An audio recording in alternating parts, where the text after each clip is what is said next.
Thank you for joining us here at the First Alert Desk on Atlanta News First Plus. We are tracking winter weather crossing into our area. It is a First Alert weather day.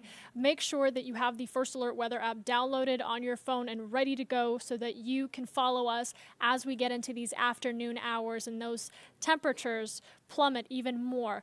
We are tracking on First Alert radar here a look at this system moving through, and it is expected to be a historic winter storm. But the main area that we're focused on is areas south of I-20 and into southern Georgia. And for that, I want to bring in First Alert meteorologist Chris Zellman with our sister station in Albany, Georgia, WALB. Chris, how are you today? Great. Just trying to stay warm. We're not used to this cold weather. No, I feel like the first round of winter weather we got was a little more fun, a little less icy, and this one is frigid, and people are stepping outside and immediately being reminded of how Georgia does not usually experience this level of weather. Yeah, especially here in South Georgia, and we didn't get impacted by that first storm system earlier. I did want to bring you on here because we are looking at areas in South Georgia that are going to see really the most impact out of this weather system. What are y'all tracking so far in this time period as we get into the 1 o'clock period? Yeah, we're starting to see the snow move into our northern communities. For us, that's Americus Plains down in through Coleman and Cuthbert. So we're talking parts of our northwestern communities, Highway 280. That's just moving into our viewing area. So, of course, Plains being the home of Jimmy Carter, everyone knows where that is. But so that's where now Highway 280 down to Highway 27 into Clay County, some of the more rural counties too. But Americus is now reporting snow, so that's the county seat of Sumter County where Plains is, and we're starting to get some light to moderate snow showing up there. I know you have been calling this a historic winter weather storm. Compared to what we've seen in the past of these big meteorological events, what is unique about this one? I think it's the widespread nature of the snow, and then the amount of snow, and the fact that it's mostly snow. Usually, what we get is some sort of mix, and then with some sleet and freezing rain. And there may be some of that in our far southern communities near Valdosta, but overall, this looks to be like pure snow and sleet. So that's something that's very unusual. The fact that most of our viewing area will see accumulating snow. I've been here 17, going almost on 18 years, and we have not seen an area-wide snow event. It's usually just parts of our area that get snow. So this would probably be the first one in the 18 years that I've been here where just about everyone gets snow across our entire viewing area, which stretches anywhere from just south of Columbus down towards Valdosta, even over towards Waycross, down towards Bainbridge. So that's a pretty large area for snow. It's pretty much the entire southwest corner of the state of Georgia. You all issued a first alert pretty far in advance ahead of this weather system and have been updating ever since. For the folks in your area and some of the ones watching in ours with family down south, what's the message now that everyone's stepping outside and going, wait a minute, let me check my weather app? Yeah, I think the best thing to do is here in Albany, you got a couple more hours to get home. I don't think traveling is a great idea. Someone put out one of those social media memes like, we can barely drive, not how we're going to drive with snow. So I think the best thing to do is moving to Albany probably around this afternoon. So if you can get home or not travel it. But the good thing also is the temperature will be above freezing until around 6 p.m. So the roads shouldn't get too icy until then. And just hunker down and enjoy the snow at home.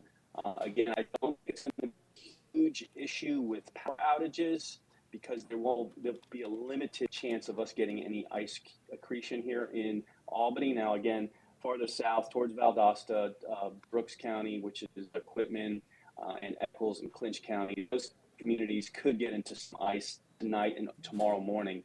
But here in Albany, at least we're not looking at that right at this point in time. We did have an event in 2014 where we got some ice north of Albany, and that county, Lee County, didn't have any problems with it.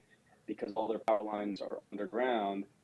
Albany likely lost power for almost 24 hours, and with cold temperatures, that would definitely be an issue. Chris Zellman with our sister station at WALB in Albany. Thank you for keeping your community safe. Thank you for informing ours. I do want to take folks now out to a couple video images that we got from viewers in other states that are experiencing this weather system. This is out in Louisiana. We also saw some impacts out in Houston. Take a look at that. Definitely not what we're seeing here in Georgia, but as you can imagine, this weather system moving through and bringing some of its similar pattern to us here in the South. Just wanted to share those with you. And then we take a look at the previous winter storm that we saw earlier this month. And of course, Governor Brian Kemp announcing preparations and emergency response. I want to take you out to a story by one of our own reporters looking back at the weather impacts that we saw here in North Georgia just a couple of weeks ago. When it comes to winter weather, preparation is a priority. We started Sunday morning brining pretty much all major metro interstates in Georgia. The Georgia Department of Transportation diligently preparing for the next winter blast to hit the state. Sunday, they were brining 6,000 lane miles of Georgia roads. We are having to cover a lot of ground as quickly as we can to get the brine down before we get into these below freezing temps. The brine solution is a mixture that prevents ice and snow from sticking to the road. Earlier in the month, Metro Atlanta saw a big snow event, but GDOT says this week's event is a bit unique due to the sheer size of the system. I've been through several storm scenarios. I can't remember in recent times where we have had to work all districts statewide at once. Atlanta officials say the city got through the last blast pretty well.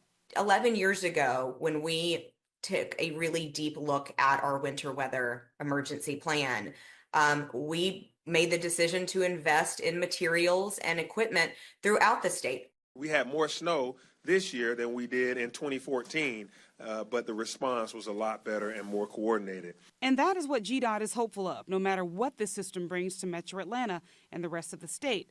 But during any winter weather, they still say stay off the roads if you can. There is a point where Mother Nature is going to win, and we must be patient and we must give it time. Bridget Spencer, Atlanta News First.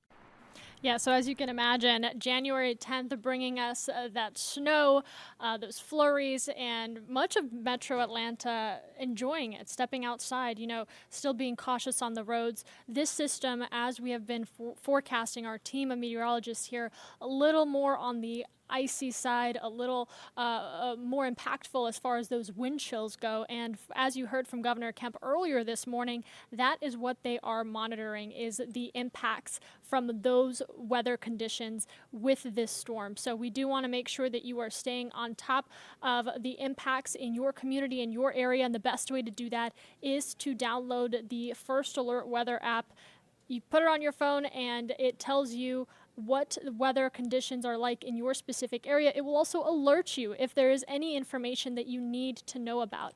Taking you back out now to First Alert radar, as you can see the movement as we get closer and closer into that 2 o'clock time period, going further into the afternoon hours, we'll start to see more of the weather conditions that our meteorologists here have been forecasting. So do tune in. Atlanta News First, news at 3 is up next.